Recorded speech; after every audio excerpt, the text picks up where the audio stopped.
Assalamualaikum halo semua, ini RJ Podcast. Kali ini aku bakal nyambungin benang merah soal perdebatan sengit soal euthanasia. Oke deh, jadi topik kita kali ini tuh emang lumayan berat ya, euthanasia.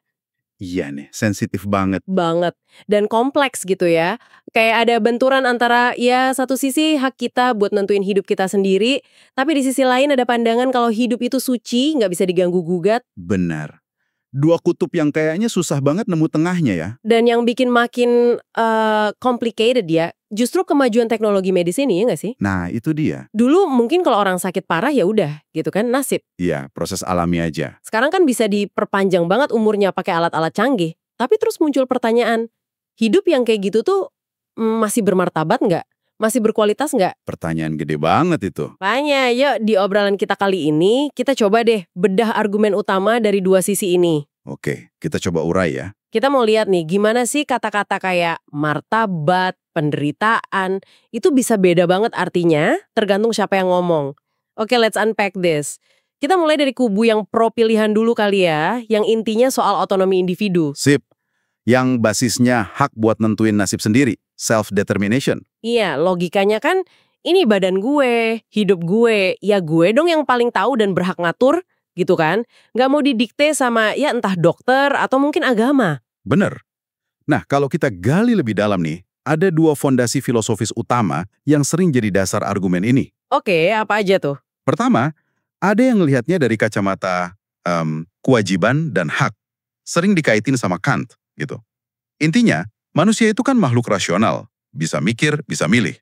Punya otonomi lah ya. Nah, martabat manusia itu ya ada di kemampuan memilihnya itu. Jadi kalau ada orang udah menderita banget, udah nggak mau lagi, tapi dipaksa hidup terus. Itu kayak ngelanggar haknya dia ya? Persis.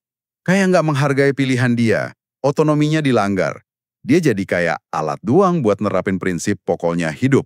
Bukan individu yang punya mau. Terus ada lagi yang fokusnya ke hasil akhir, ke konsekuensi. Namanya utilitarianisme. Tokohnya kayak Peter Singer. Buat mereka, tindakan yang paling benar ya yang bikin overall happiness paling tinggi dan overall suffering paling rendah. Jadi martabat di sini ukurannya beda lagi dong. Ya, lebih ke kualitas hidup. Kalau penderitaannya udah parah banget, nggak ada harapan lagi buat bahagia, ya euthanasia bisa jadi pilihan yang paling welas asih. Karena itu cara paling efektif ngurangin penderitaan total. Nah, nyebut Peter Singer nih, ini kan filsuf yang lumayan kontroversial ya. Hahaha, iya, sering bikin rame. Aku inget banget argumen dia soal bayi cacat parah itu. Yang katanya, ya secara etis mending diganti aja sama bayi sehat karena potensi kebahagiaannya lebih besar. Wah, iya itu bikin geger banget. Langsung kan pada protes, wah ini bahaya bisa nyerempet ke eugenika, diskriminasi ke penyandang disabilitas. Ini nunjukin banget kalau martabat versi utilitarian yang diukur dari kualitas hidup ini, sifatnya bisa hilang gitu ya. Bisa dianggap hilang atau berkurang drastis. Beda banget sama pandangan lain yang bilang martabat itu nempel terus, nggak bisa hilang. Oke. Dan penting juga nih dicatat, meskipun dua aliran ini, deontologi kan sama utilitarianisme Singer, seringnya sama-sama dukung pilihan pasien. Tapi alasannya beda loh. Gimana tuh bedanya? Orang yang fokus ke hak, deontologis, dia mungkin akan mati-matian bela hak pasien buat nolak euthanasia demi otonominya, biarpun itu artinya dia menderita lebih lama. Oh, karena yang penting pilihan bebasnya ya. Betul.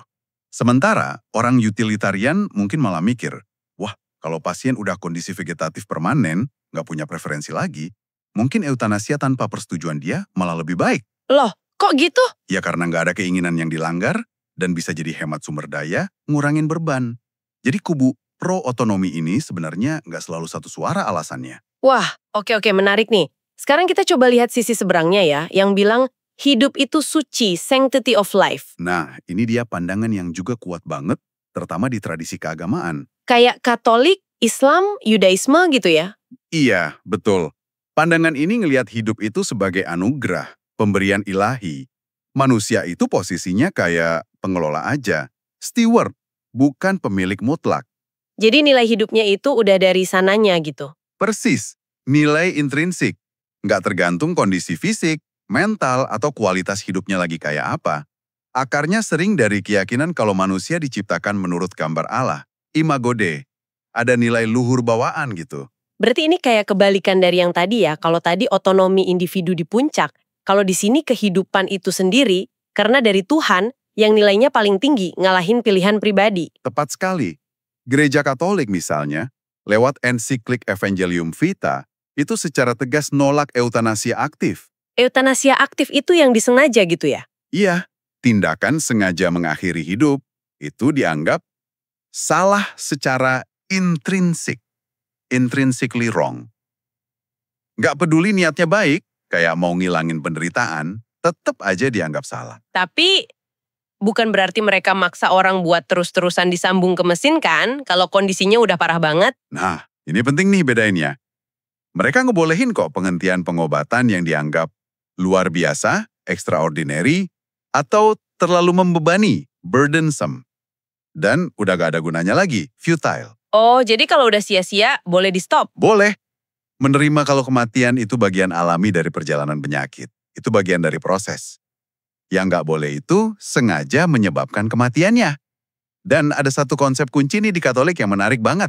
Doktrin efek ganda atau double effect. Gimana tuh maksudnya? Gampangnya gini, dokter boleh kasih obat penghilang rasa sakit kayak morfin, dosis tinggi ke pasien yang kesakitan banget. Meskipun dokter tahu ada risiko efek sampingnya.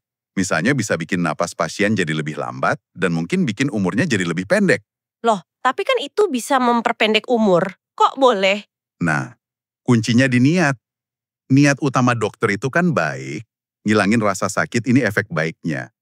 Efek buruknya, umur mungkin lebih pendek, itu nggak diniatin. Itu cuma efek samping yang bisa diprediksi tapi nggak diinginkan. Oh, jadi beda ya sama kalau niatnya emang ayo kita suntik morfin biar cepet meninggal. Beda banget. Kalau niatnya emang mau mempercepat kematian pakai obat itu, ya nggak boleh. Buat utilitarian tadi, yang penting kan hasil akhirnya mati lebih cepat. Niat nggak relevan. Tapi buat Katolik, niat ini krusial banget. Oke. Makin jelas nih sekarang kenapa perdebatannya alot banget ya. Kata-katanya sama, penderitaan, martabat, tapi definisinya bisa beda jauh gini. Persis, itu inti masalahnya. Coba kita bandingin deh, artinya dari kacamata yang beda-beda. Boleh. Pertama, penderitaan. Buat kubu pro-pilihan, otonomi utilitarian, penderitaan itu ya masalah. Sesuatu yang negatif harus dihilangkan. Welas asih itu ya mengakhirinya. Kalau perlu dengan mengakhiri hidupnya ya. Bisa jadi begitu.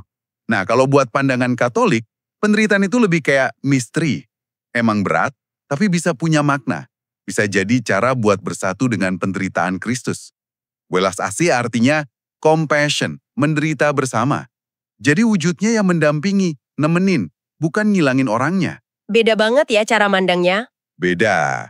Terus kalau di tradisi Timur, kayak Buddha atau Hindu, penderitaan itu sering dilihat sebagai konsekuensi karma dari masa lalu.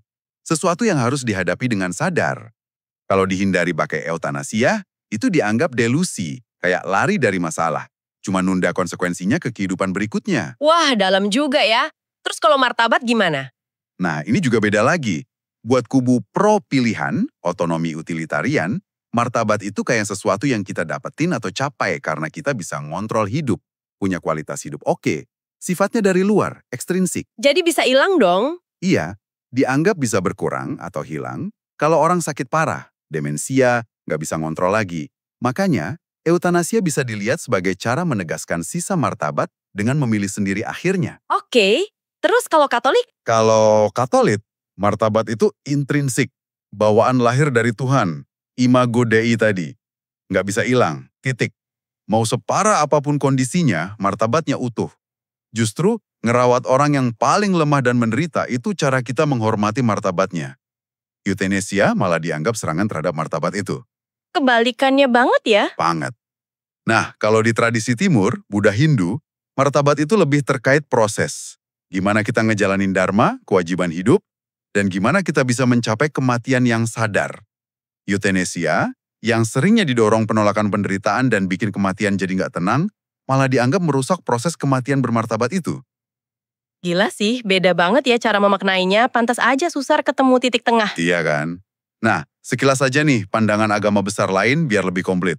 Islam juga menolak keras euthanasia aktif, haram hukumnya. Hidup itu milik Allah. Soal niat, niyah juga mirip Katolik, boleh kasih painkiller kuat asal niatnya meredakan sakit. boleh stop perawatan sia-sia. Tapi ada garis merah.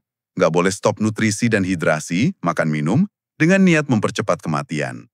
Oke, catat. Yudaisme juga sangat menekankan pelestarian hidup. Euthanasia aktif dilarang. Menahan perawatan baru boleh, tapi mencabut alat yang udah terpasang kayak ventilator masih debat. Kontrol nyeri agresif juga dibolehkan, mirip efek ganda. Mirip-mirip ya beberapa poinnya. Buddhisme umumnya menentang, melanggar sila pertama, tidak membunuh, dan ganggu karma. Fokusnya ke kematian yang sadar, mindful death. Ada kasus langka biksu bunuh diri, tapi konteksnya pelepasan total, beda sama motif euthanasia modern. Oke, Hinduisme juga menentang, karena ganggu karma dan dharma. Fokus ke kematian yang baik. Tapi ada nuansa unik. Bisa setuju hentikan perawatan bayi rusak otak parah jika dianggap nggak bisa jalankan dharma, terutama aspek relasional atau spiritualnya. Ini unik, bukan murni soal sakralitas atau otonomi, tapi lebih ke kualitas hidup spiritual. wah kompleks ya ternyata pandangan tiap agama. Nah, kalau di dunia nyata, dokter gimana dong? Pasti pusing banget kan mereka? Puyeng tujuh keliling pasti. Mereka punya kewajiban berbuat baik, beneficence, tapi juga ada sumpah buat jangan menyakiti, non-maleficence. Yang secara historis, ya termasuk jangan membunuh. Jadi kayak dilema gitu ya? Banget. Makanya organisasi dokter internasional kayak WMA, atau di Amerika kayak AMA, itu secara tradisional menentang eutanasia dan PAS, bunuh diri berbantuan dokter.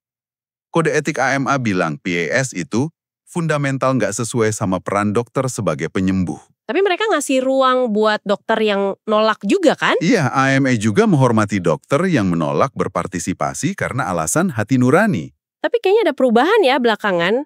Dengar-dengar di Inggris gitu. Nah iya, ini menarik. BMA, British Medical Association, yang tadinya nentang keras, sekarang posisinya jadi netral. Netral. Maksudnya gimana tuh?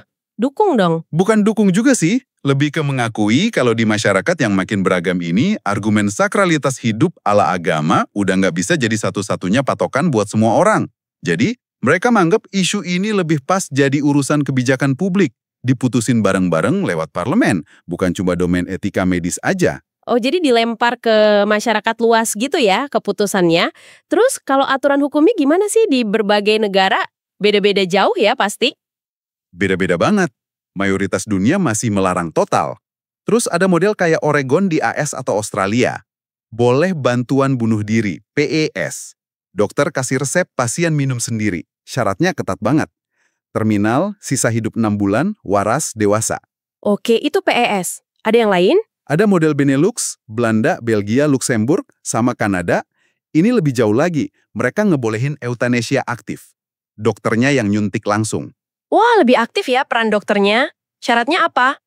Nah, syarat utamanya bukan harus terminal, tapi penderitaan tak tertahankan yang nggak ada harapan membaik. Ini yang bikin pintunya kebuka buat kondisi kronis atau bahkan gangguan kejiwaan di beberapa tempat. Pernah ada kasus pengadilan yang jadi tonggak penting gitu nggak sih? Banyak. Di AS, ada Glucksberg 1997. Mahkamah Agung bilang nggak ada hak konstitusional buat PES, jadi diserahin ke negara bagian masing-masing. Makanya aturannya beda-beda per negara bagian. Kalau di Kanada? Di Kanada, kasus Carter 2015 justru kebalikannya. Mahkamah Agung mereka bilang larangan bantuan kematian itu melanggar piagam hak asasi. Jadi malah kayak menciptakan hak buat MID, Medical Assistance in Dying. Beda banget ya hasilnya. Beda. Kalau di Belanda, kasus Dr. Posma 1973 sama psikiater Cabot 1993 itu jadi preseden penting yang ngebuka jalan legalisasi di sana, termasuk buat penderitaan psikologis. Oke. Nah, pertanyaan lagi nih. Kalau orang akhirnya minta euthanasia atau PS, itu alasan sebenarnya apa sih? Emang karena sakit fisiknya udah nggak ketahan banget? Nah, ini bagian yang lumayan surprising. Jujur aja, data dari Oregon yang udah lama ngebolehin PS, nunjukin Gimana datanya? alasan utamanya ternyata bukan sakit fisik. Yang paling banyak disebut itu kehilangan kemampuan menikmati hidup, sekitar 89%. Kehilangan otonomi, 86%. Terus kehilangan martabat, 62%. Hah? Serius? Bukan karena nyerinya? Nyeri yang nggak terkontrol itu cuma disebut sekitar 31%. Justru yang tinggi lagi itu ngerasa jadi beban keluarga, 46%. Wow.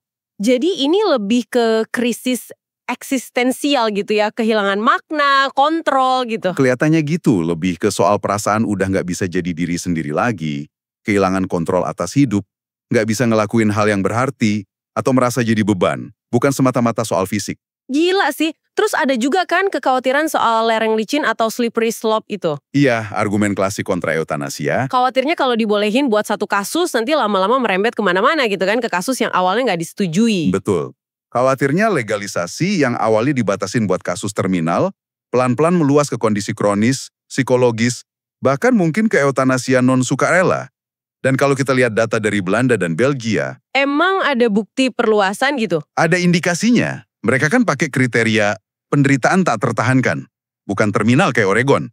Nah, di sana emang ada perluasan.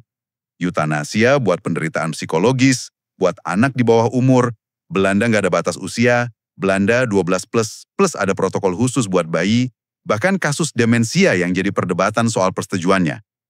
Kayaknya kriteria penderitaan yang lebih subjektif ini emang lebih rentan meluas. Bener juga ya. Ada juga kan yang khawatir soal kelompok rentan, lansia, disabilitas gitu. Takutnya mereka malah ngerasa kudu milih eutanasia biar nggak ngerepotin. Nah, itu dia paradoksnya. Eutanasia kan dijualnya sebagai puncak otonomi, pilihan bebas. Tapi data tadi nunjukin, banyak yang minta karena ngerasa jadi beban. Ada risiko nyata kalau hak untuk mati ini malah dirasain sebagai kewajiban terselubung untuk mati sama orang-orang yang lagi di posisi rentan. Ini dilematis banget sih jadinya. Satu lagi nih soal perawatan paliatif. Katanya kalau perawatan paliatifnya bagus, eutanasia jadi nggak relevan lagi. Bener nggak sih? Itu argumen yang sering banget kita dengar. Dan perawatan paliatif itu penting banget, nggak ada debat soal itu. Tapi, data lagi-lagi nunjukin cerita yang lebih kompleks. Gimana tuh? Studi di Belgia nemuin kalau pasien yang minta eutanasia itu malah lebih sering dapat perawatan paliatif dibanding pasien yang meninggal alami tanpa minta eutanasia. Kok bisa gitu? Harusnya kan kalau udah dapet paliatif nggak minta eutanasia lagi dong. Nah, ini kayak ngasih sinyal kalau paliatif itu emang efektif banget buat ngatasin gejala fisik, kayak nyeri. Tapi mungkin dia belum sepenuhnya bisa menjawab penderitaan eksistensial tadi. Rasa kehilangan makna, otonomi, martabat, yang ternyata jadi alasan utama orang minta eutanasia di Oregon. Oh, jadi paliatif ngurusin badan tapi belum tentu ngurusin jiwanya gitu ya. Bisa dibilang gitu. Jadi mungkin ini bukan pilihan A atau B. Bisa jadi keduanya jalan bareng. Udah dapet paliatif pun, keinginan mengakhiri hidup karena alasan eksistensial itu bisa tetap ada buat sebagian orang. Wah gila sih rumit banget ya ternyata. Jadi, kesimpulannya gimana nih dari obrolan kita? Jelas banget ini nggak ada jawaban gampang hitam putih ya. Jelas nggak ada. Ini benar-benar benturan nilai-nilai fundamental, beda cara kita memaknai hidup, mati, martabat, penderitaan. Pilihan yang sulit banget buat masyarakat modern. Iya benar. Mungkin pertanyaan reflektifnya buat kita semua ya. Mengingat data nunjukin alasan utama orang minta eutanasia seringkali bukan soal fisik, tapi soal makna, otonomi, martabat yang hilang.